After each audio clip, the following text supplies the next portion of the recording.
Hola amigos, Rolando Staple de vuelta para invitarlos a participar de la charla del próximo jueves 11 de junio a las 20 horas sobre el tema gripe, formas de contagio, un poco de historia de la enfermedad, los medicamentos que se utilizan contra la misma y la prevención, así como la vacuna. Así que les espero a todos de vuelta este jueves 11 a las 20 horas. Muchas gracias. Así que seguimos. Entonces, decía que habían unas cuantas preguntas que eran muy interesantes y que, por supuesto, olvidé yo de comentar a lo mejor y me gustaría responder en este momento. Una persona preguntó si, hablando sobre los tests del COVID, si un test puede dar falso positivo. Y en ese caso es rotundamente no. Con la máquina PCR es imposible que dé falso positivo. Si fuese ese caso, es por un error de procedimiento o error al tomar las muestras, etc. Pero en ningún caso con el PCR puede dar un falso positivo. Sí puede dar falso negativo, como habíamos hablado en los primeros 5 días de incubación del virus. Es factible que la cantidad de virus replicado aún no sea suficiente como para que pueda ser determinada por la máquina. O sea que falso negativo sí, pero falso positivo no. Es diferente al que le llaman el test rápido. En este caso es una punción en el dedo, se toma unas gotas de sangre y lo que se busca es el anticuerpo del virus. Este test ha tenido muchísimos errores, incluso España había devuelto una cantidad de test que habían comprado de China. Entonces, ese test rápido no es tan efectivo. Por suerte acá en Paraguay todo se hace por el PCR. El PCR habíamos hablado que es por sus siglas en inglés, es la reacción en cadena de la polimerasa. Ese término polimerasa es muy importante con el tema del virus, porque el virus tiene una máquina PCR dentro suyo. Es decir, replica su ARN dentro de nuestras células. Es la misma forma que el PCR replica el ARN transformado en ADN en la máquina, el virus también replica. Y muchos de los medicamentos que hoy se están probando como antivirales tienen el efecto de inhibir esa polimerasa viral de tal manera a que el virus no replique. Hay una droga que ya se está probando en Rusia, Anafivir se llama. Están probando con miembros del ejército que den positivo y aparentemente tiene muy buenos resultados. Veremos luego, ¿verdad?, si es así en todos los casos. Roche también ha lanzado un equivalente del Remdesivir que se utilizó desde el principio, pero al final no tuvo mucho éxito, ¿verdad? Y hoy he leído una noticia que AstraZeneca lanzó también, pero tiene una acción un poco diferente. Realmente lo que este principio activo busca es inhibir esa descarga fenomenal de citoquinas que produce nuestro sistema linfocitario y es el que nos daña, el que produce la inflamación dentro de nuestros pulmones y que ocasiona, digamos, la muerte al final. Bueno, eso es en síntesis lo que me gustaría comentar sobre el tema de las preguntas. La semana pasada estuvimos hablando de un término que a Ale le encantó y que tituló nuestra presentación, que eran los superpropagadores. Hoy de repente nuestros noticieros están hablando también ya. Sí, los superpropagadores. Pero no dicen superpropagadores, dicen supercontagiadores. Y se refieren a este militar enamoradizo, ya no digo picaflor, enamoradizo, que salió del albergue. A este muchacho de 31 años le hicieron, un día después de salir del albergue donde él custodiaba, le hicieron el test y dio negativo. pero sabemos que hay un periodo de tiempos de incubación. Ese fue un error del sistema de control, que debían haberle hecho una cuarentena por lo menos una semana y hacerle un segundo test para liberarle a este muchacho y que venga a su casa, ¿verdad? Bueno, él con el primer test que dio negativo, él ya se vino a Roque González, hizo como un tour social, velatorio incluido, canchas de vóley, talleres, etcétera, con mucha gente. Por la pinta, es un hombre que tiene muchos amigos. Las características que habíamos hablado con Ale del super propagador, el hombre simpático, carismático, que tiene muchas relaciones, esos son los candidatos a super propagadores. Bueno, él se paseó por varias ciudades y yo creo que ya son 80 personas, directa o indirectamente, que han sido contagiados por este individuo, ¿verdad? Lo que él ha hecho realmente nos ha puesto en riesgo a todo el país. ¿Por qué decimos eso? ¿Se acuerdan cuando hablamos la semana pasada de que el virus estaba debilitado? Había poca circulación, poca gente internada. Incluso las personas que entraban en terapia no entraban por la neumonía viral tan característica del COVID. Entraban por descompensación de sus enfermedades de base. Personas diabéticas avanzadas descompensaban y tenían que entrar en terapia. Incluso este chofer chileno, que entró muy grave, después salió, pero muy bien salió de terapia. Ahora está ya en pieza común, como les dicen, ¿verdad? En internación nada más. Entonces, igualmente el otro de terapia que está en Concepción es un hombre de 70 años con una diabetes descompensada. Entró en terapia, pero el reporte médico pronostica muy favorablemente la evolución de este hombre. Por eso es que hablamos que el virus no está produciendo esa neumonía terrorífica que habíamos visto a principios de marzo. ¿Por qué se logró eso en el Paraguay? Y se logró por la muralla que produjo la cuarentena. Ingresaba virus del exterior, pero la persona que venía contagiada no contagiaba a muchas personas. ¿Por qué? Por la cuarentena, el aislamiento y también los elementos de seguridad y la higiene de manos. Eso hacía que se le ponga el cuello de botella famoso. Entonces el virus no multiplicaba. En vez de contagiar a 3 o 4 personas, que era lo normal de un positivo, contagiaba a una persona. Eso hizo que el virus se debilitara. Hay información que salió esta semana desde Italia. Hablan que el virus que está circulando en Italia es 100 veces menos virulento, menos agresivo que el de marzo o abril. Lo que nosotros hemos logrado es extraordinario, algo extraordinario en el sentido de que le hemos debilitado al virus gracias a esta disciplina de la gente y la idea de la cuarentena temprana y los albergues. Los albergues han puesto una barrera formidable a la circulación del virus. Yo digo, lo que Italia y España lograron con cantidad de contagiados y muertos, nosotros lo logramos con cuarentena. España tiene más o menos 5 millones de personas infectadas y contagiadas y luego recuperadas, ¿verdad? Esas 5 millones de personas significan una muralla fenomenal a la propagación del virus. El virus ya no puede contagiarle a eso porque están inmunizados. Como no puede contagiarse, ese virus se debilita.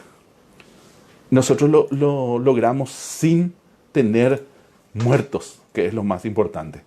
Hoy, Brasil y Estados Unidos están en ese ritmo de sacrificar a lo mejor de su gente para saciar a esa bestia. Como son países con una población extraordinaria. Estados Unidos tiene más de 300 millones, Brasil más de 200 millones. 100.000 personas muertas para ellos es poco. Y la cantidad de contagiados, a lo mejor en Estados Unidos en este momento tiene entre 10 a 15 millones. Para 300 millones es aún poco, como para producir esa muralla de gente inmunizada para evitar que se siga propagando y de esa manera producir el debilitamiento del virus. Yo creo que uno o dos meses más va a seguir el ritmo en Estados Unidos y Brasil hasta que llegue a lo que llegó Italia y España. Bueno, eso es tocando más o menos, terminando, digamos, de explicar lo que es el COVID y lo que habíamos iniciado el jueves pasado. Este jueves, hoy, vamos a tocar el tema gripe. Lamentablemente no pudimos alzar otra vez el PowerPoint donde teníamos el esquema de lo que es una estructura viral, ¿verdad? Porque es interesante que conozcan esa estructura para entender algunos términos. Gripe viene de la palabra gripa alemana, que significa acurrucarse. Es el estado en que uno se pone cuando tiene esta enfermedad, ¿verdad? Viene de esa palabra, ¿verdad? Gripe es una enfermedad infecciosa. Es igual que el COVID. Infecciosa significa se contagia de persona a persona. Es diferente una diabetes, una enfermedad cardíaca, un cáncer no se contagia, no es infeccioso, ¿verdad? La gripe es infecciosa y lo peor que se contagia por el aire. Es lo más fácil. Por lo tanto, cada año tiene una cantidad de contagiados y también una prevalencia de muertes, ¿verdad? Está transmitida por un virus. El virus de la influenza, ese es el nombre. El virus, como habíamos hablado, es un ser que está en el limbo de un ser vivo, que es incompleto, es una estructura genética, una estructura genética interna, que en este caso es ARN, también como el COVID, es ácido ribonucleico, y tiene una estructura externa que también es glucoproteína, es igualito. Y en su estructura externa tienen, al igual que el COVID, tienen dos tipos de salientes, digamos, de punta, porque son como coronas. A uno le llaman hemaglutinina y a otro le llaman neuraminidasa. Recuerden ese nombre. Hemaglutinina y neuraminidasa. Empieza con H y el otro empieza con N.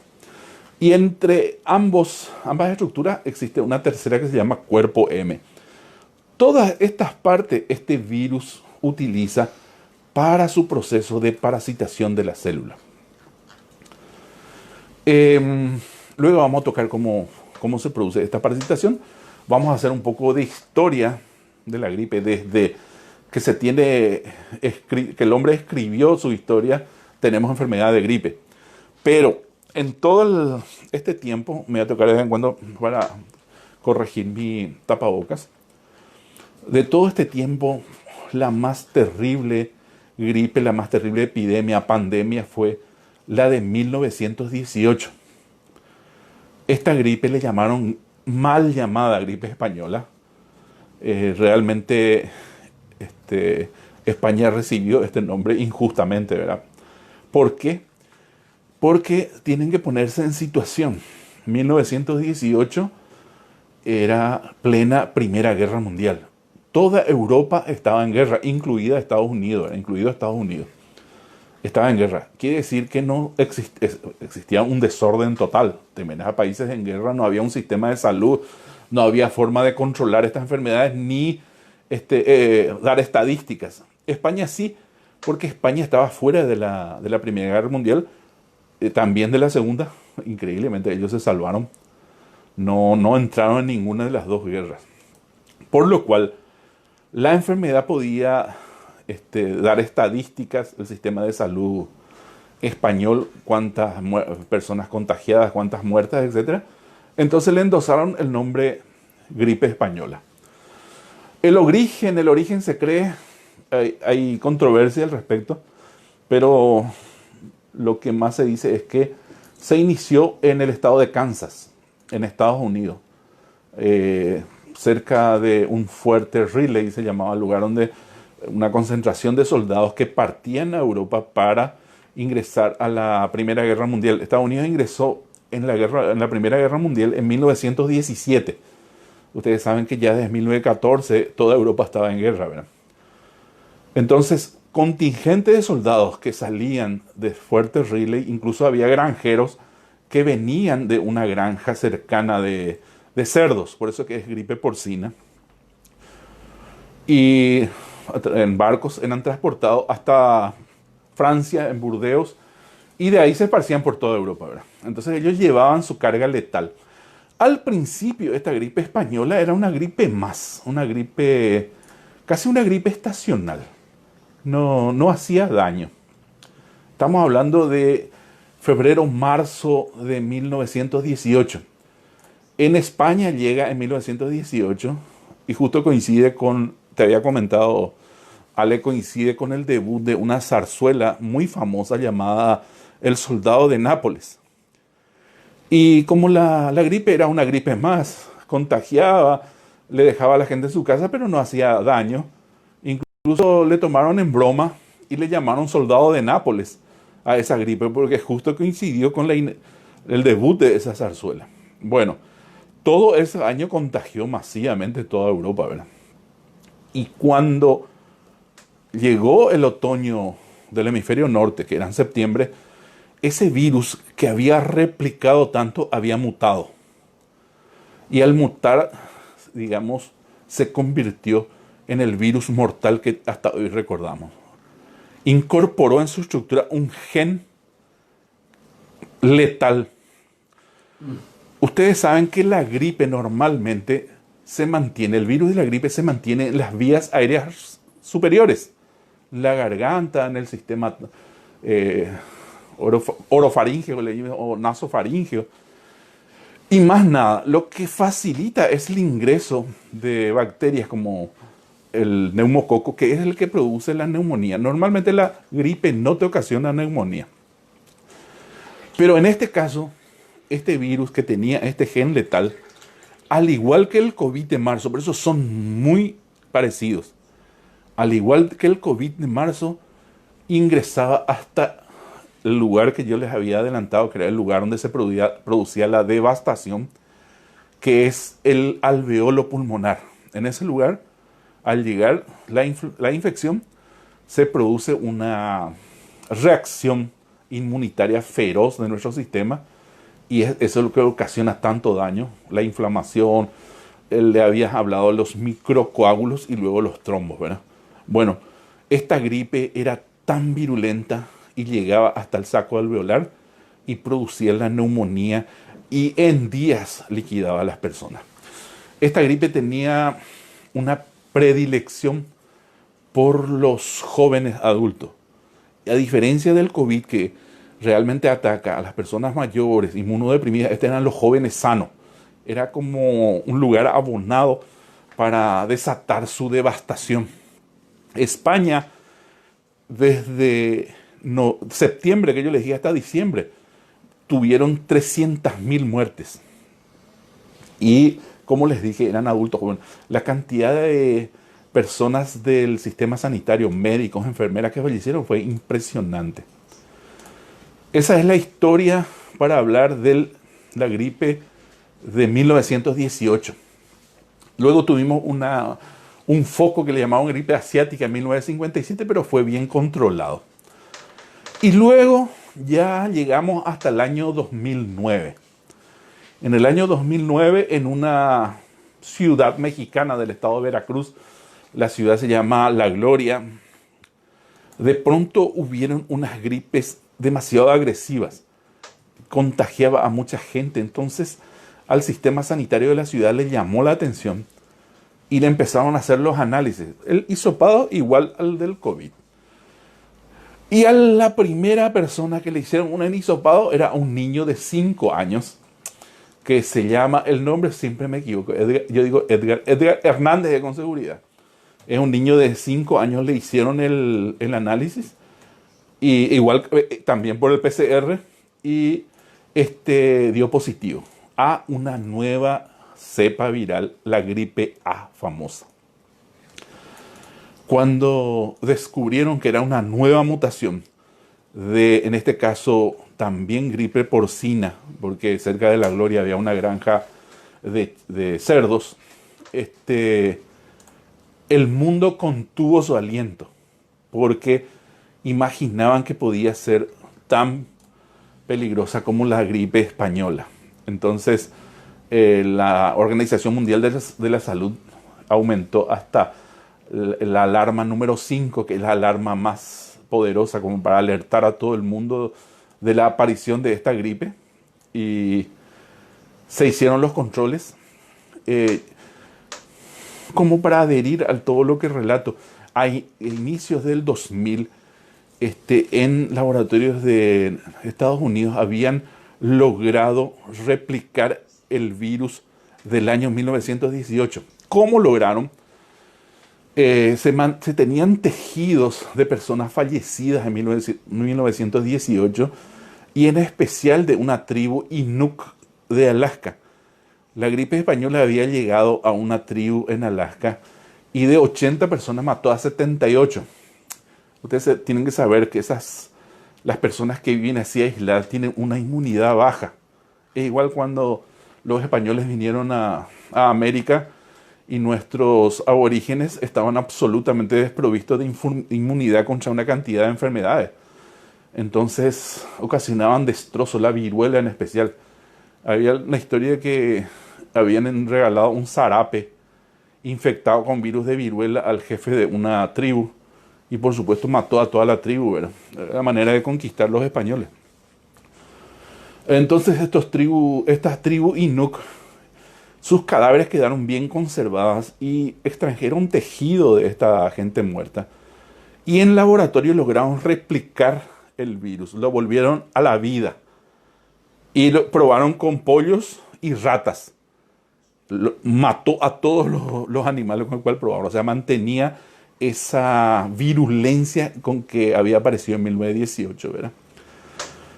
Entonces, cuando apareció este niño y aparecieron los contagiados de 2009, hicieron la comparación de ambos virus y ahí, digamos, el mundo respiró nuevamente. No tenía el gen letal que había tenido en el 18.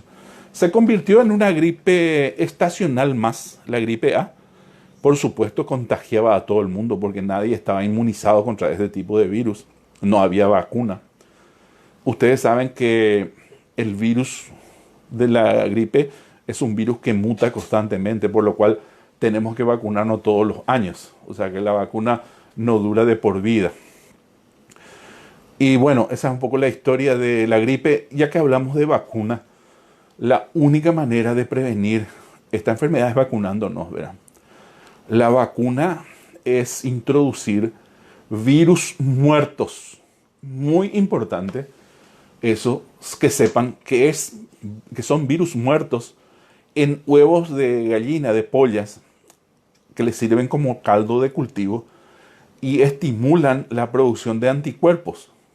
Eso es lo que se introduce después con la vacuna. ¿Por qué insisto que son virus muertos? Para explicarles que en ningún caso la vacuna contra la gripe puede ocasionar la enfermedad. Porque ustedes van a escuchar, a veces dicen, me vacuné y eso me engripó. En ningún caso puede ocurrir porque lo que se utiliza son virus muertos, no son atenuados. Entonces no puede generar la enfermedad. ¿Qué es lo que ocurre? Para que una vacuna funcione, necesita que el organismo produzca anticuerpos y eso lleva normalmente entre 3 a 4 semanas. Por esa razón siempre se vacuna entre marzo y abril, se vacunan a la gente para que en junio y julio, porque la epidemia de gripe son de 6 semanas y duran 6 semanas entre junio y julio. Para ese tiempo ya tendríamos que estar todos con los anticuerpos. Entonces, si uno se vacuna en esta semana y justo adquiriste el virus, por supuesto te vas a enfermar, pero no tiene nada que ver la vacuna. Es diferente la vacuna de otra enfermedad. Si ustedes recuerdan la vacuna contra la fiebre amarilla. La vacuna contra la fiebre amarilla, las indicaciones, ¿quiénes debían contagiarse? Personas de más de 2 años y hasta 65. Eso fue en el año 2008, cuando ocurrió la aparición de esta enfermedad. Recuerdo mi madre vivía todavía y decía, y yo veo que yo no me iba a morir, decía. Y claro, lo que pasa es que como la vacuna contra la fiebre amarilla está hecho con virus atenuados pero vivos, puede ocasionar la enfermedad en pacientes muy añosos o inmunodeprimidos. Si uno le introduce la vacuna con virus atenuados pero vivos, puede generar la enfermedad. O sea que el remedio puede ser peor que la enfermedad. Es diferente en el caso de la vacuna. Hay 3 tipos de cepas virales: la A, B y C. Vamos a hablar de la B y la C. La C es, digamos, una gripe muy suave, prácticamente no hace daño. Y la gripe B la llaman la gripe estacional, que también es una gripe light y no compartimos con animales. Por eso es importante, ¿verdad?, conocer. Es la que nos produce las rinorreas, nos chorrea la nariz y hasta eso nada más, ¿verdad? En cambio, la gripe A es la gripe peligrosa. ¿Por qué? Porque compartimos con animales y cada cierto tiempo se produce una mutación, ¿verdad? Entonces es la gripe a la cual tenemos que tener miedo, como se dice. Hablamos de la estructura viral. Dijimos que en la estructura externa, que es glicoproteína, tienen 2 elementos que tienen la forma de conos y de bastoncitos. Una de ellas se llama hemaglutinina y la otra se llama neuraminidasa. Y entre ellos está el cuerpo M. La hemaglutinina utiliza el virus para seducir a nuestra célula humana. Recuerden siempre que el virus necesita ingresar a una célula viva para utilizar su programa genético de reproducción. No puede matar a la célula. Entonces encuentra un artilugio, esta proteína llamada hemaglutinina, que va a un lugar específico de la membrana celular para que la membrana sea receptiva al ingreso del material genético. Cuando está la célula dispuesta a recibir, ahí ingresa la otra estructura, ingresa en acción el cuerpo M. El cuerpo M introduce el material genético dentro del citoplasma celular humano. Luego va, igual que el COVID, hasta los ribosomas y ahí empieza a replicar la cantidad de material genético igual al virus de la gripe. Otra vez luego ordena que le formen la estructura externa y ahí ya están liberados para salir a infectar otras células. Y utiliza la otra estructura que habíamos hablado, que es la neuraminidasa. La neuraminidasa es la que le da libertad a esos nuevos virus.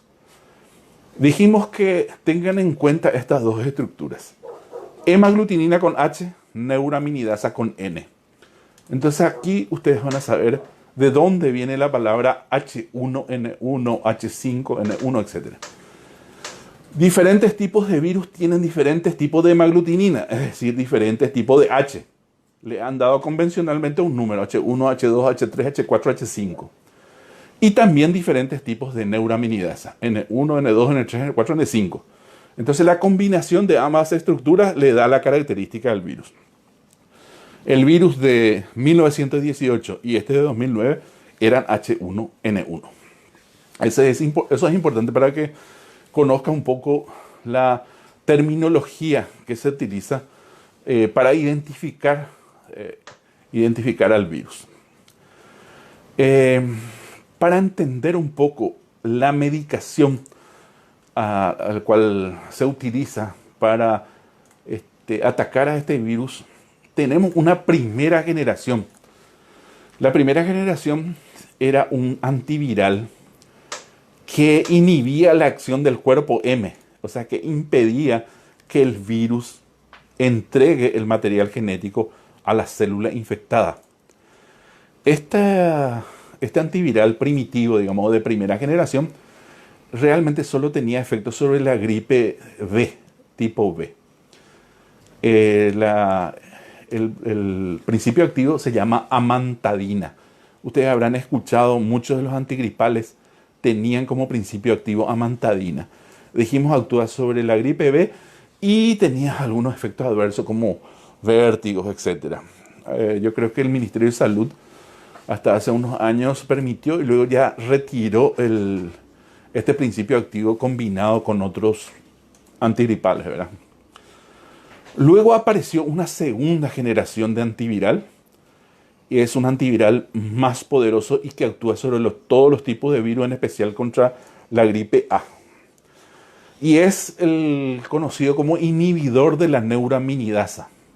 Actúa inhibiendo esta estructura que utiliza el virus para separarse de la célula que infectó. El símbolo es siempre una tijera, con lo cual evita que este virus actúe, o esta estructura actúe. Se llama oseltamivir. Es un virus que realmente tiene muy buen efecto, pero debe ser administrado lo antes posible. Ustedes saben que a diferencia del COVID, el virus, al día siguiente de que uno adquiera se contagie, uno ya empieza a tener síntomas.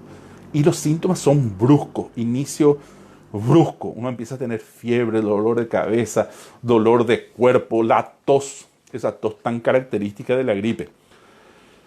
Entonces, hasta 24, 48 horas máximo de iniciado esos síntomas, si uno administra el oseltamivir, tiene gran posibilidad de cortar el proceso infeccioso. Por suerte, el IPS y también el Ministerio de Salud tienen este producto. Si ustedes van a consultar por un proceso gripal, que yo no creo que haya mucho, después voy a explicar por qué, pídanle oseltamivir. Es un producto que ustedes tienen que tener en su casa. Si ustedes tienen personas añosas, personas con enfermedades de base, incluso le pueden dar como una profilaxis, como un preventivo. Si de repente hay un contagiado en la casa y le puede, digamos, pasar a esa persona, le dan una cápsula por día, por 10 días, y va a servirle para evitar que se contagie. Pues la dosis es una cada 12 horas por 5 días en el caso de la enfermedad, ¿verdad? O sea que yo recomiendo vehementemente que el oseltamivir uno utilice, ¿verdad? Es un producto muy seguro y que tiene un efecto muy importante en contra de la gripe. Después vamos a hablar un poco de dos antigripales, ¿verdad? Porque ustedes saben que la gripe tiene una cantidad de síntomas: fiebre, dolor, o sea que dolor, una reacción alérgica, inflamación, y eso todo produce una incomodidad. Entonces, los laboratorios han lanzado siempre una combinación de principios activos que actúan sobre cada tipo de síntomas, porque se sabe que el sistema inmunitario es el que va a defendernos de la gripe. En caso que uno no pueda tomar el oseltamivir con anticipación, nuestro sistema inmunitario se va a desprender de esta enfermedad. Lo importante es superar esos síntomas que nos hacen sentir tan miserablemente durante ese proceso. Y entonces vamos a hablar un poco de los medicamentos que se utilizan como antigripales.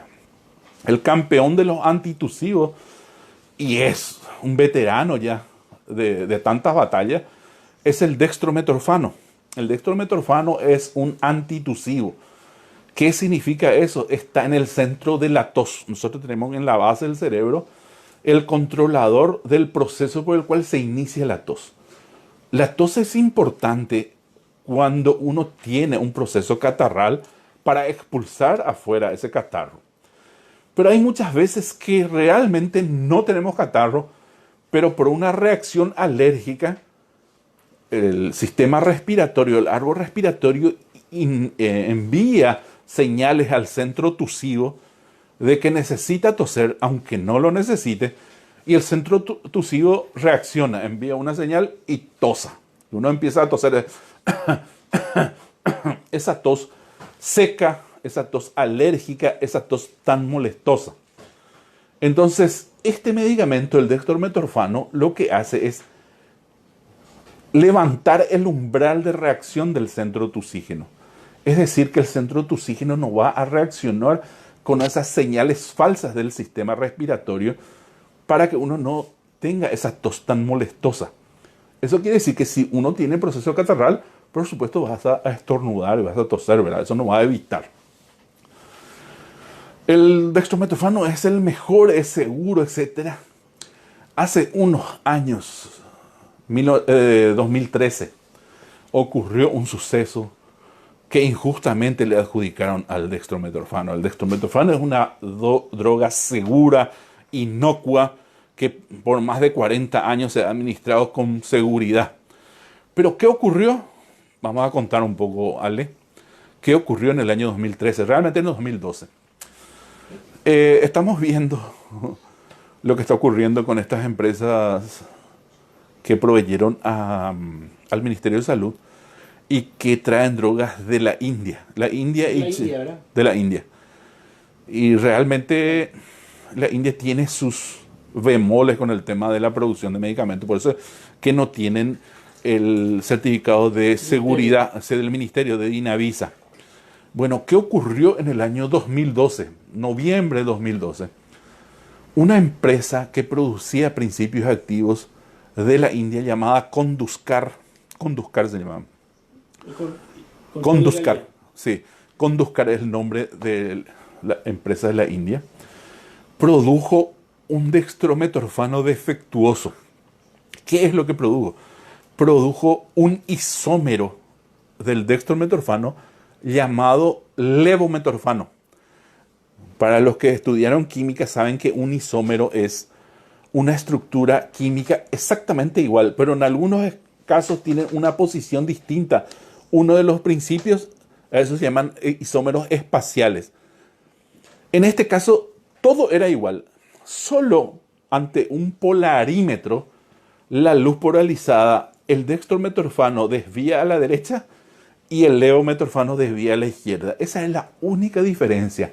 Pero el levometorfano era 7 veces más potente que el dextrometorfano.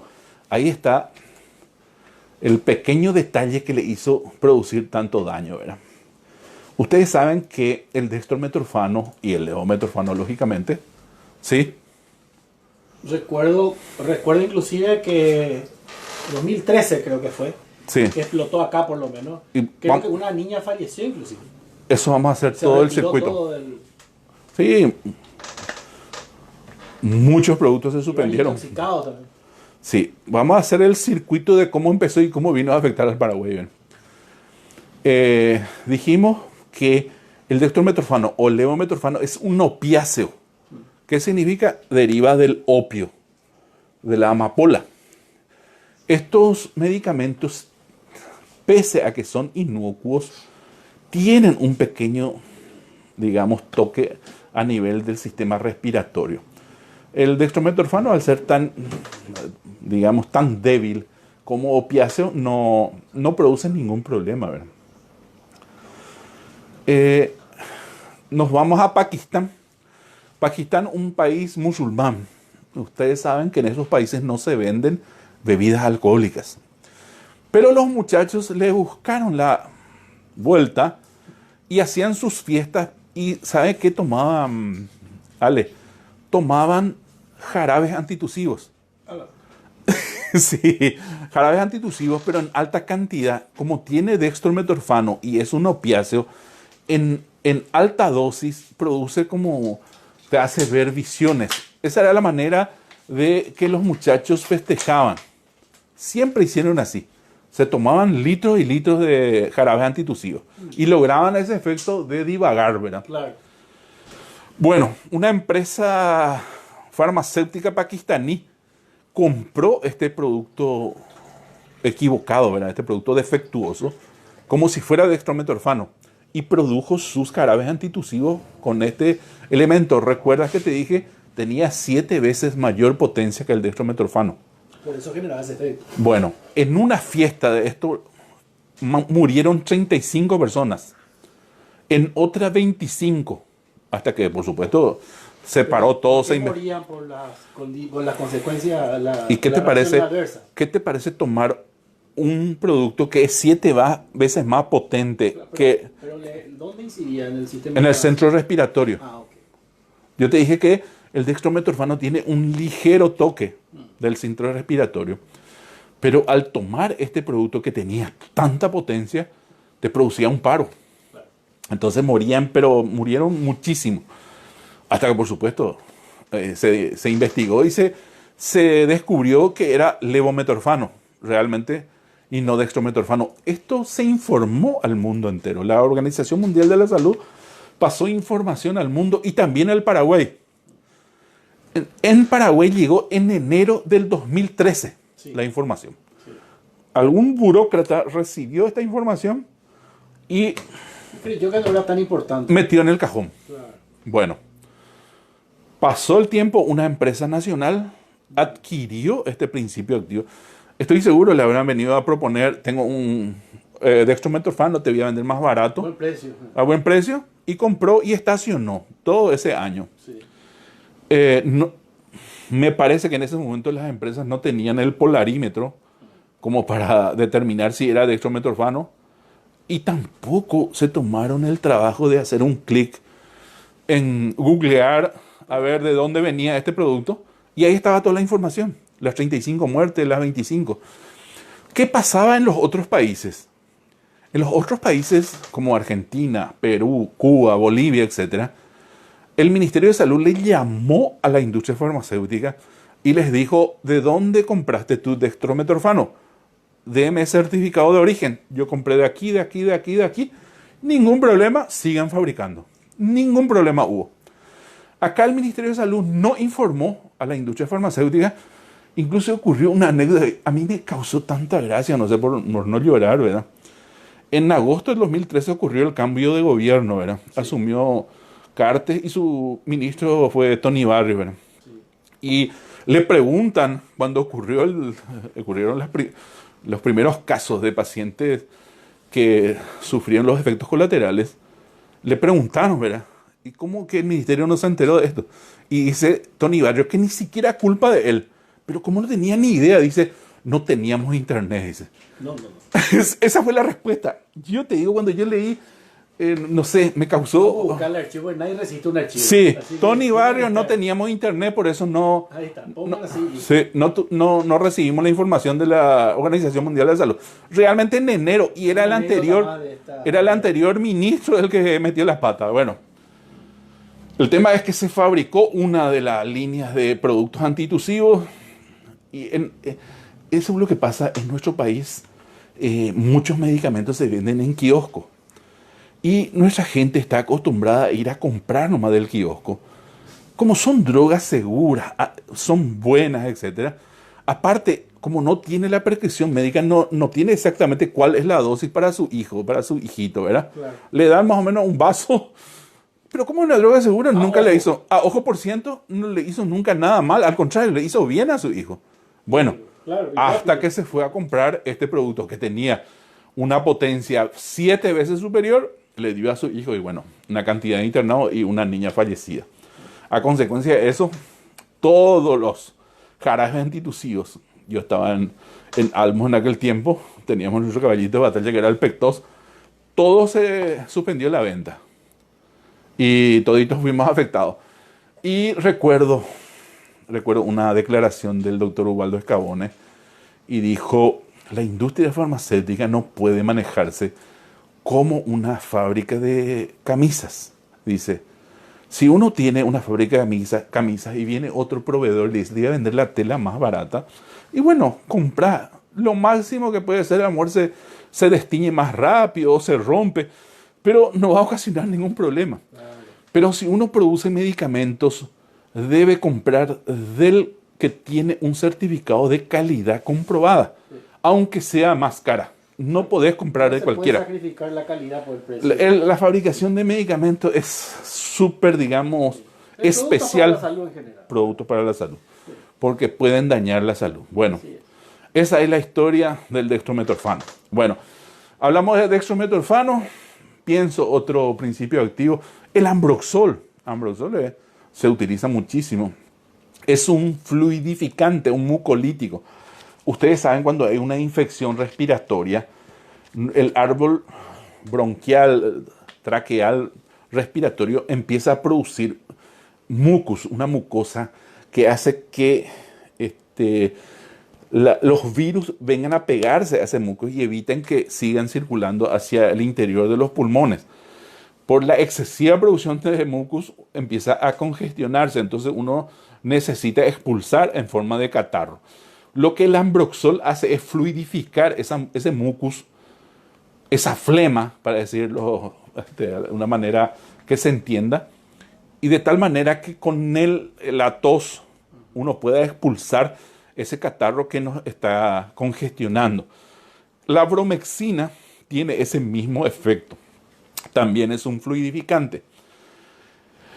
Como dijimos que en una infección respiratoria también ocurre una reacción alérgica, una congestión, tenemos la pseudoefedrina. La pseudoefedrina es un vasoconstrictor porque en el caso de una congestión los capilares se dilatan para que dejen pasar a través de sus poros las células leucocitarias que van a ir, digamos, a atacar al agresor. En algunos casos es una reacción alérgica, es decir, no hay necesidad de que pase el líquido de los capilares a los tejidos, que es lo que ocasiona esa congestión. Nuestra nariz se vuelve toda roja. Entonces, la pseudoefedrina es una vasoconstrictora, o sea, hace que los capilares se achiquen. Otra vez los muchachos encontraron la vuelta. Y la pseudoefedrina es una precursora de lo que se llama éxtasis, una anfetamina, sí. Es una droga que utilizan los jóvenes chuchis, los jóvenes que tienen plata, en las discotecas, etc. Recuerdo, había una estadística, creo que en el año 2006, 2007, que decían que Paraguay compró tanta pseudoefedrina como para hacer jarabes antitusivos para toda América Latina. Joder. Mentira. Venía acá y se enviaba, claro, como, sí, especialmente a México. Sí.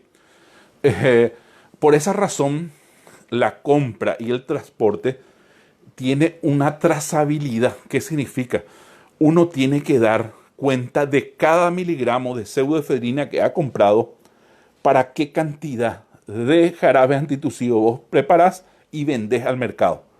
Eso uno tiene que dar trazabilidad, de tal manera a que uno no derive hacia el mercado negro, que a lo mejor te van a pagar 300 veces más que por tu jarabe. Ese es el pequeño detalle de este principio activo. Después están los antihistamínicos, por ejemplo, la principal y la más tradicional, que es la clorferinamina. Es un antihistamínico, porque en un cuadro gripal se produce una reacción alérgica. ¿Qué es lo que ocurre en una reacción alérgica? Hay una descarga histamínica. Realmente ese elemento alergénico, que puede ser el virus, puede ser una bacteria, puede ser polen, pelo de gato, etc., hacen que se estimule unas células llamadas mastocitos que descargan el elemento llamado histamina. La histamina lo que hace es vasodilatar los capilares, los poros de esos capilares se agrandan, pasa líquido del plasma a los tejidos y eso produce una congestión. Entonces lo que se busca con un antihistamínico es inhibir la reacción de los mastocitos de tal manera a que no se produzca en exceso esa descarga histamínica. Entonces el nombre es antihistamínico. Un efecto colateral de los antihistamínicos es que produce una somnolencia. Por esa razón no se recomienda conducir cuando uno está consumiendo estos medicamentos. Una primera generación fueron la clorferinamina, una segunda generación la loratadina o la cetiricina, la desloratadina, una tercera, y una levocetiricina, una tercera. Siempre lo que se buscó es la facilidad posológica y la potencia. A medida que avanzan estos antihistamínicos, mejora la posología. Se toma una vez por día nada más, ¿verdad? Estos son los antihistamínicos. Tenemos una droga nueva que realmente se ha masificado, que es el Edera-Elix. El Edera-Elix proviene de la hiedra. La hiedra que trepa por nuestra muralla. Entonces podemos hacer ¿cómo se dice? ¿Machacar la hiedra y consumir? No, la hiedra es venenosa. Tiene que pasar por un proceso en un laboratorio de tal manera a que pueda convertirse en la Edera-Elix Sí, la Edera-Elix es realmente un broncodilatador y un expectorante. Tiene una doble acción. Y es uno de los principios activos que se está consumiendo bastante en estos días. Y bueno, hasta ahí hablamos de los medicamentos, los más comunes, los más usuales. Seguro han aparecido ya algunos, pero siempre van a tener un sentido de atacar uno de estos síntomas que se producen en una infección respiratoria producida por la gripe. Hasta aquí. Impresionante la cantidad de 191 comentarios. Y preguntas, espero que no. Yo calculo que el 50% mínimo de preguntas y algunas muy interesantes. ¿En serio? Bueno. Sí, estoy tratando de juntar un poco cuáles son más repetitivas para tratar de evacuar esas preguntas, sí. Porque evidentemente el tiempo no va a dar para exactamente, bueno. Pero me fijé la vez pasada que vos después estuviste respondiendo. Sí, estuve respondiendo, sí, porque eran preguntas interesantes y que, bueno, la persona se tomó, no sé, la molestia de interesarse por lo que decíamos y merecía que se le responda. Claro, entonces vas a hacer el mismo método. Voy a hacer, a medida que voy leyendo, voy a ir respondiendo. Y bueno, acá por ejemplo tenemos Cristian Ibarrola, el Ambrosol, dice que no es recomendable para gente que sufre de gastritis, ya que irrita la mucosa, según pregunta. No había leído al respecto, era una droga que se usa en niños, es una droga muy segura en el sentido. Él actúa en el árbol respiratorio, como dije, estimulando la fluidificación, o sea, licuar la mucosa excesiva, de tal manera que sea fácil la expectoración. Uh-huh. También pregunta Daisy Agüero si el dextrometorfano puede llegar a causar adicción. No. Es el opiáceo más light. Por encima del dextrometorfano ya está la codeína. La codeína es ya con receta, venta bajo receta. ¿Por qué? Porque la codeína sí ya puede ocasionar una adicción. Ella es controlado. Conste que se usa en jarabe antitusivo. La codeína, ni qué decir la morfina. La morfina es un principio activo que se necesita receta cuadruplicada. Y solamente algunas especialidades médicas pueden prescribir porque es extremadamente activo, aditivo. ¿Qué de la vitamina C? La vitamina C se sabe que estimula nuestro sistema inmunitario. Yo siempre quiero que se hable con propiedad. Cuando hablamos tenemos que decir sistema inmunitario, no de defensa. Nuestras células defensivas siempre son iguales. Lo que cada uno tiene una mayor inmunidad que otra. Entonces nuestro sistema inmunitario a veces está debilitado y necesita, digamos, una combinación de vitamina C o complejo B que se cree que estimulan la producción del elemento fundamental que son las inmunoglobulinas o anticuerpos. Acá, por ejemplo, Yamila Cáceres dice que a su hija, que es alérgica, únicamente el dextrometorfano le hace efecto y la codeína le da más tos, le genera más tos. Y mira, porque son casos y casos, ¿verdad? Claro. Como yo dije, el dextrometorfano es una droga inocua y efectiva. Para mí es el mejor antitusivo. Erika Aquino, ¿qué tan beneficioso sería aplicarse las vacunas donadas, que vienen por donación? Y me supongo que reúnen todas las condiciones, ¿verdad? Si reúnen las condiciones, acá tienen que tener una trazabilidad de dónde vienen esas vacunas, ¿verdad? Muchas veces vienen de otros. Sí, por supuesto, no se puede aplicar a lo que se desconoce de dónde viene, ¿verdad? Pero la vacuna es fundamental. Sí. Ahora, olvidé decir, hace rato les dije que no iba a haber gripe o iba a haber muy poca enfermedad respiratoria. Claro. ¿Por qué? Por la higiene y todo. La higiene, tapabocas, etcétera. Y el aire se limpió también. Sí, el año pasado se vacunaron menos de 400.000 personas. ¿Sabes cuántos se vacunaron este año? Claro. 1.400.000. Todas las vacunas se acabaron. Pero hay un cuarto detalle fundamental por el cual digo que prácticamente no va a haber gripe o enfermedad respiratoria. Sí. Las escuelas están suspendidas. El foco de contagio de la gripe eran las escuelas. Los niños se contagiaban y traían a la casa el virus y realmente ese era el foco de contagio. Y acá Bueno, están preguntando justamente, sí. dice, ¿por qué los niños tienen esa facilidad de contagiar más? Parece Y que, recuerda- parece que es más fuerte el... recuerden cuando eran niños.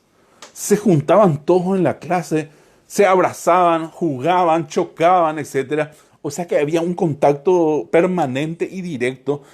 Entonces era fácil el contagio. Y normalmente en una clase tenés 70 alumnos o 50. Aparte, si hace frío, te cerrás totalmente. No hay circulación de aire. Entonces el virus expulsado en el aire permanece más tiempo. Basta que vos abras una ventana y haya una corriente de aire para que ese virus se disipe. Por eso cuando hablo de los albergues, el baño es el lugar, pero seguro de contagio. Claro. Porque los baños normalmente son herméticos. Entonces una persona que expulsa sus fluidos y ya salió, esas gotitas de saliva cargadas de virus permanecen en el aire. Entra otra persona y respira, ella se contagió. Y ahí está, también habla del factor climático, dice que muchas veces también incide un poco estos cambios permanentes de temperatura que tenemos. Bueno. Ahora estamos con el veranillo de San Juan, Sí. que mismo hoy me comentaste. ¿Por El qué? jueves pasado estábamos con lluvia, Sí, el jueves pasado. frío y ahora... ¿Por qué ocurren las epidemias en invierno? Sí. Porque nuestro sistema inmunitario tiene una temperatura con el cual funciona mejor. Ah, ok. Se cree que la temperatura ideal para que nuestro sistema inmunitario esté perfecto es 22 grados. Mientras más bajo, nuestro sistema inmunitario está más deprimido. Por eso que en invierno es más fácil. Aparte, normalmente estás todo cerrado, hay una congestión de gente y entonces es mucho más fácil la propagación del virus. Qué bueno. Espectacular. Acá también un saludo para el doctor Marcos Bernaza que nos está siguiendo. de ¡Ah! cerca. ¡Qué gran persona, el Gran doctor profesor, Bernaza! doctor. Aparte de una persona de eminencia en la medicina, Sí. era una persona tan educada para nosotros los visitadores. Era un placer visitarlo. Pues enseguida él te recibía con qué amabilidad. Un gran saludo para el doctor Marcos Bernaza. Realmente. Básicamente va a estar también ya en el equipo de roleplay dando... Pero qué bueno, a la Charla pucha. en vivo, Pero qué sí. buena, un científico él. Nosotros somos apenas unos improvisados y empíricos. En cambio, él es un científico. así mismo. Los antigripales, bueno, esto ya respondiste. A ver, un poco, en caso, yo me vacuné 2 veces contra la gripe y me hizo re mal, ¿habría algún porqué? ¿En qué sentido? Eso hay que saber qué le hizo mal. Porque porque es un principio Muy general, inocuo. Inocuo, no te puede producir enfermedad. En absoluto. El único elemento que uno no puede vacunarse es si tiene fiebre. Es el único. Después, Vamos acá en un aporte de Camila Samaniego, dice que la codina es la que más se está utilizando Sí, mezclando con spray y gaseosa. sí. Y otra gaseosa. Ya. Mira vos, ese por otro lado ya. Vos sabés que el éxtasis se usaba mucho y el éxtasis te produce mucha sed. Si ustedes veían antes, yo no sé si ahora no hay más conciertos. Cuando había conciertos de rock, los muchachos llevaban así una botella de litro de agua. Sí. Extraño era, ¿por qué va a llevar agua, verdad? Muy sano. Por la sed que tenían. Es más, en la Argentina, cuando hacíamos nuestras capacitaciones, nos contaban que los boliches, que ellos le llaman, los dueños eran tan, no sé cómo llamarlos, que cortaban el agua del lavabo, del baño, para evitar que tomen esa agua, para que compren el agua o la bebida del negocio, porque te produce una sed atroz. Pregunta Martín Fischer, ¿si uno puede llegar a ser alérgico a los antihistamínicos? Yo nunca escuché con antihistamínicos, güey. Justo es lo que busca. Sí, porque justo es lo que busca. Sí, a los AINES. Los AINES sí te producen. Yo tengo un hijo que es alérgico a la aspirina. Es el más potente. A la novalgina, al ibuprofeno. O sea que los AINES sí pueden ocasionar alergia. Eso sin lugar a duda. Básicamente, ¿cuál es la diferencia entre el COVID y la gripe?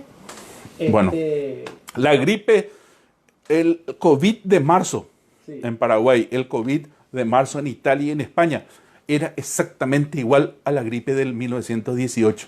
Mira vos. Llegaba hasta el saco alveolar y producía esa tormenta citoquínica, que es la que realmente nos mataba.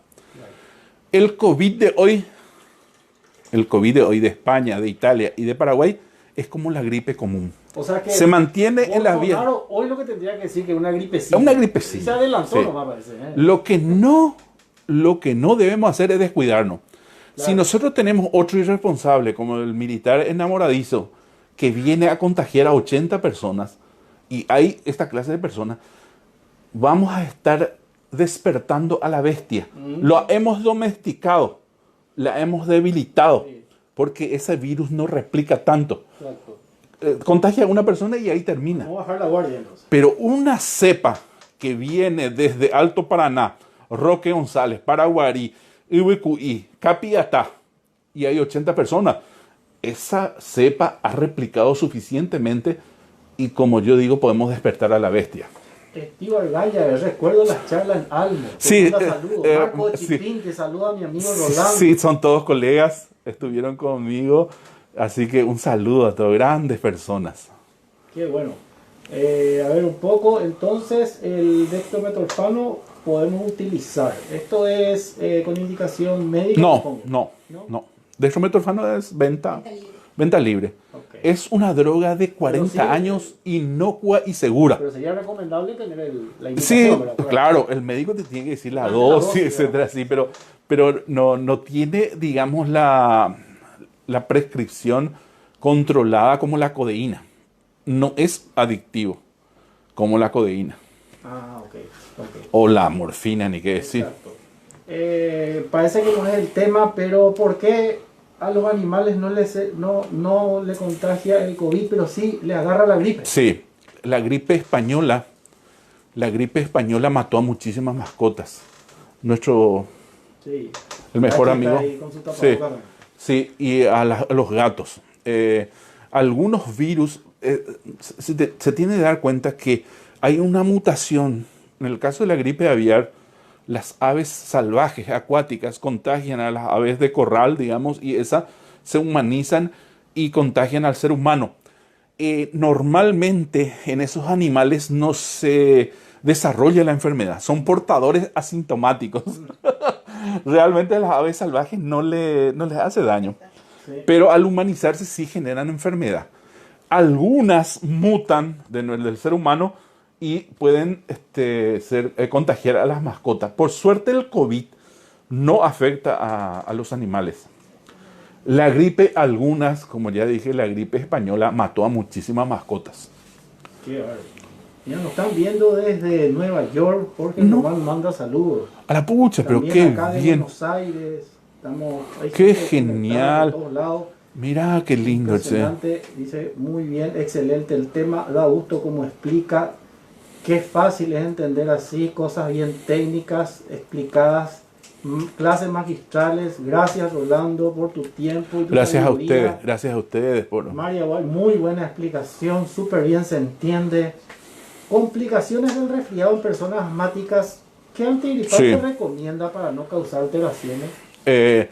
Son cosas, como yo digo, los síntomas necesitan diferentes medicaciones.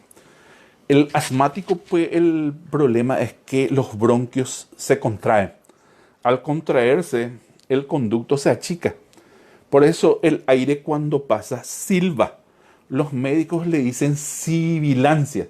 Ellos escuchan acá la espalda y cuando hay sibilancia es que los bronquios se han achicado. Entonces lo que necesitamos es volver a abrir eso. Y lo que se utiliza es el salbutamol. Claro, justamente. El salbutamol es un adrenérgico. Actúa como la adrenalina, de tal manera a que Eso es taquicardia. pero tiene un efecto colateral. Sí. Porque la adrenalina es un estimulante. Actúa del sistema nervioso, es el neurotransmisor que hace que el corazón lata más aprisa. Ok, claro. Sí, ese es un efecto, ¿verdad? En este caso se produce Hay muchos medicamentos para la alergia. Es un capítulo aparte de la alergia y es interesante. En algún momento a lo mejor Vamos se a puede tocar tocar, ese ¿verdad? tema. Hay Sí, muchos casos de alergia sí, en Paraguay, ¿eh? sí, Hay sí. gente que por año el asma y todo esto. Exactamente el asma. Sí, sí, sí, sí. Desde Salto Lo- de Guairá estamos mirando. Saludos acá de Selva Cáceres. pero Muy qué bien, che, qué genial. Qué bárbaro. Muchas Muchísima gracias. gente, impresionante la cantidad de gente conectada. Ya más de 3.941 personas. 3.900. 900, según lo que implica acá. Me asombra La eso. medición de Facebook, realmente hay mucha Y no me gente puse perfume interesada para y más. cosas muy técnicas aparentemente Sí. no le interesa a mucha gente, pero vemos que es lo contrario. Exactamente, sí. O sea, un juego a Pero- la noche Un juego a la noche, qué interesante, che. es una manera Sí. interesante de invertir este tiempo que tenemos ahora por el aislamiento. Realmente, realmente me asombra esto, che. Así es, excelente. Eso nos da ánimo para poder seguir también, ¿verdad? Así es, así es. Qué bueno. Bueno, un poco, básicamente esas son las preguntas. Sí. Ahí sí. Sí, a lo mejor después me voy a acordar de algo que debía haber dicho. Alguien preguntó acá por qué el alcohol es tan efectivo para los virus respiratorios y por qué lo menos se usa como base para hacer alguna medicación o vacuna. Dice. Es que, a ver, las medicaciones el alcohol, pues, es de uso tópico.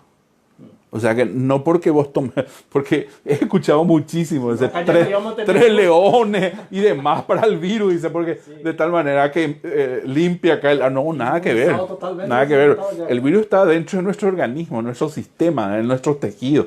El alcohol no va a llegar a ese lugar. El alcohol se usa de uso tópico porque es tremendo destrozo le hace a a la protección de la estructura genética que tiene el virus. Destroza esa glucoproteína y por supuesto mata al virus. Es igual que el jabón, pero el alcohol es más poderoso. Pero es de uso tópico. No se puede... He visto yo eso en... Tomas alcohol no te va a llegar a topar de oro. No. Ahí al estómago tiene otro circuito, ¿verdad? Lo que nosotros necesitamos un antiviral que, bueno, están probando en este momento, ¿verdad? Sí, y hay varios que me preguntaban en la semana Sí, sobre esa tesis que lanzaste de que en septiembre sí. estamos Sí, va a haber Paraguay, por lo vacuna. menos libre de No, en es- el sentido, en el sentido de que del aislamiento, de la cuarentena, de todo este tema de, si nosotros nos seguimos comportando, pues yo soy, digamos, eso de que son todos culpables, vamos a compartir la culpa con el gobierno también, porque ellos metieron la pata en algunas cosas. Sí, somos todos irresponsables. Yo creo que todo el mundo está haciendo el esfuerzo de usar tapabocas, prácticamente La todo el mayoría, mundo por lo usa. Los negocios no saben el esfuerzo que han hecho de colocar el lavadero. Cada negocio tiene ese lavadero. O sea que si nosotros seguimos así, lo vamos a seguir controlado al virus, pero no va a desaparecer. La única manera que desaparezca es con la vacuna. Yo dije septiembre, por el periodo de prueba, 50 laboratorios, los mejores del mundo, están probando sus vacunas. Sí. Todas tuvieron éxito in vitro. Ahora es cuestión en seres humanos y ver si no tiene efectos colaterales. Yo dije septiembre porque es el periodo en que ya van a estar en condiciones de decir esto funciona y a producir industrialmente. No creo que llegue ya al Paraguay, pero es un elemento muy importante. Y aparte, la investigación en estos antivirales. Como yo te dije, en Rusia están probando un antiviral. El doctor Franco me había mandado una información sobre un producto de AstraZeneca que actúa sobre una proteína llamada BTK. BTK, que es la que, digamos, es la precursora de la descarga citoquímica. Está en los linfocitos B y es la que ocasiona esa tormenta citoquímica que la que nos afecta. Entonces, esta es un inhibidor de esa proteína. O sea que me asustó cuando vi BTK. BTK fue un famoso asesino serial en los Estados Unidos. Dennis Rader se llamaba. Y él enviaba cartas a los periódicos contando sus hazañas de cómo había matado a cantidad de gente. Y BTK, vos hablas inglés, es por atar, torturar y matar. Las siglas. Y bueno, así se llama esta proteína que tantos problemas nos ocasiona. BTK. Qué interesante. Saludos de Coronel Oviedo, también acá Leonardo Cugliari. Excelente. Bueno, Miriam Bustos también te manda saludos desde Ayolas Misiones. Está muy interesante el tema. Qué interesa, qué gusto ver, Lado también, ver que no les haya aburrido. Diana Ramos de Encarnación, un saludo ahí a la bella Encarnación. Hace 4 meses no me voy. Sí. Cómo quiero volver ya. Ni bien Hacer pase la parada 3 obligatoria en San Ignacio, La Martina. Vamos a hacer publicidad. Tengo levantar tu foto ahí. Sí, hay un compañero, colega visitador que tiene un emprendimiento de hamburguesas y asado. Y me dijo, acá en San Vicente, cerca de Toshi, el japonés Toshi. Bueno. Y dijo que iba a auspiciar en el sentido que nos iba a enviar, no sé, un vale para que se sortee, etcétera, pero no se hizo sentir. Bueno, pero tiene Sí, para el día que hagamos con los visitadores médicos. Tenemos todavía 2 Vimet, programas, así que tranquilo. Sí, canje. Hacemos canje. Así es. Bueno, ya próximamente entonces vamos a tener para la cena también. Un saludo a mi amigo Ángel Sequia, el ingeniero Sequia. Sí. Juan Sequia, perdón, el que me provee, es el recopilador de información porque me busca por todos lados y es el que me va a traer mi fila, una perrita que mañana llega a mi casa, así que integrante de la familia. Una nueva integrante. El doctor Crículo creo que también estaba. Ojalá que haya visto. El doctor Cástulo Franco es el que me dio sobre el tema del BTK y la droga realmente es una droga para unos tipos de cánceres, pero que en este caso se está utilizando como un inhibidor de esta proteína. Excelente. Sí, no, de hecho esto va a quedar grabado. Sí. Así es que si no pudo ver ahora, lo puede ver exactamente después. Esto queda fijo acá. Inclusive lo pueden descargar también. Perfecto. Sin ningún tipo de problema. Acá de Santa Rosa Misiones también nos están viendo. Saludos, Nelson Ramoa. Qué genial, che. De varias partes del país. Bueno, la verdad que bastante completa la información. Como siempre, Rolando Staple no nos defrauda en absoluto, ¿verdad? Pero qué bien. Qué bien, muchas gracias. Muchísimas gracias. ¿Y qué vamos a tocar el próximo jueves? Si podemos ir adelantando. El jueves vamos a hablar de un tema un poco diferente, pero que tiene que ver con la pandemia. Pero no es, digamos, virus, sino sobre la salud mental. Justo estuvimos hablando de la gente que tiene vértigo, que tiene problemas gastrointestinales, que no puede dormir. Vamos a hablar un poco de la salud mental. El barco del encierro. Exactamente, eso es. Todo ese estrés que significa. Farmacológica también en esa área. Por supuesto, los ansiolíticos, los antidepresivos. Qué buen tema. Ese va a ser el tema del próximo jueves. Y el siguiente jueves es lo que nos pidió la Asociación de Visitadores Médicos del Paraguay. Realmente estamos agradecidos que nos hayan contactado y haya hablado con Ale. Le agradecemos a Ale la predisposición para que podamos tocar el tema de la visita médica en pandemia. El COVID vino a hacernos más profesionales, eso no hay duda. Así que más que nunca el visitador médico tiene que ser un profesional, cuidar una cantidad de detalles, porque han visto lo que se sufrieron estos 2 meses de no poder salir a la calle y no poder hacer visitas. Entonces hay que cuidar esta posibilidad que se está brindando de volver a los consultorios. De eso vamos a hablar. Un protocolo, todos vamos a tocar y le agradecemos a la Vimet y le agradecemos a Ale que con tanta buena predisposición ha aceptado el pedido de... Un gusto y un honor para nosotros. José Arévalos y Fernando Gorman son los directivos de la Vimet, así que le agradecemos a ellos. Estamos muy agradecidos que nos hayan honrado también en querer utilizar este espacio para poder llegar hasta todos los colegas visitadores médicos de todo el Paraguay. Así es. Que estamos seguros van a estar prendidos. Incluso también ya hemos recibido de asociaciones de Chaco, Argentina. Mira, qué bien. Hasta una asociación de Córdoba, también visitadores médicos que está interesado ya en conectarse. Pero qué bien. Vamos a estar Qué bien, pero qué excelente. Vamos a ser multinacionales. Así mismo.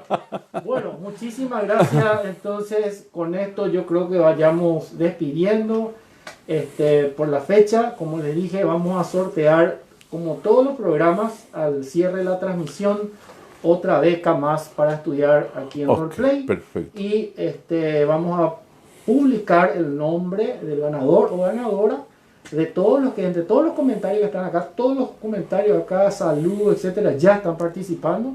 Y vamos a dejar esto hasta por lo menos mañana a primera hora para que sigan entrando los comentarios y tengan más oportunidad de participar. Y mañana a la mañana vamos a estar publicando en nuestras redes sociales el nombre del ganador y la ganadora. Perfecto. O ganadora, ¿verdad? Perfecto. Y así mismo todos los jueves, Dios mediante, vamos a seguir dando esta posibilidad de estudio para la gente que quieren interesarse por una de las carreras que estamos ofreciendo a disposición del público. Muchas gracias, Rolando, una vez más. Y gracias a vos, Ale. Gracias a todos por estar, digamos, conectados, por los saludos y las buenas que nos dan. Así que muchas gracias a todos por estar con nosotros. Y bueno, espero no haberlos aburrido, como se dice. Y les esperamos nuevamente el próximo jueves. Como les dije, ya va a ser el tema salud mental en pandemia. Así que muchas gracias y buenas noches.